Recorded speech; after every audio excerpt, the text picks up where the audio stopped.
तर पाहू शकताय आपण पर्यावरण खूप सुंदर आहे. झाडे जपा, झाडे लावा, झाडे जगवा. म्हणजे आपल्याला जे वातावरण आहे हे दूषित होण्यापेक्षा चांगल्या प्रकारचं राहील याची काळजी घ्या. तर आपण पाहू शकताय आपण हा या फॉरेस्ट सोडण्याकरता आलेलो आहोत. मोठ्या साईजचा आहे.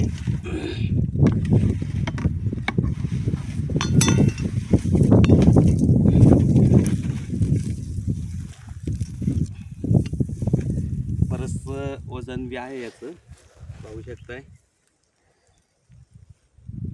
तर एक मेसेज संदेश देऊ इच्छितो. याचा कलर आणि रसल वायपर म्हणजे परूट याचा दोन्हीचा कलर सेम आहे. बरेचसे लोक हे आजगर म्हणून रसल वायपरला धरतात आणि मृत्युमुखी पडतात. तर पाहू शकता ही स्वतः असा अंगाला येटाळा कसं मारतंय.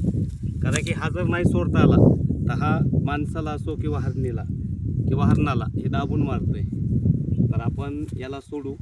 ही पाहू शकताय ही येटाळा कसा हाताला टाकला आहे. म्हणजे ह्याचं मेन उद्देश गिळून घेतल्यानंतर अन्नपचन ह्याचं कधी होतं, ज्यावेळेस स्वतः येटाळा झाडाला मारून त्याची हाडं म्हणा किंवा मांस हे चिरडले जातात आणि त्या जागेवर तुटले जातात आणि ह्याला पचनक्रिया होती.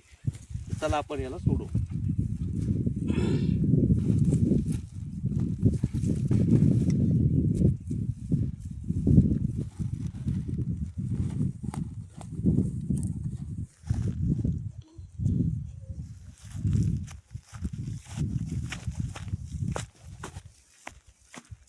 तोंड ह्या साईडला खाली गेलं पाहिजे, वर येण्यापेक्षा खाली जागा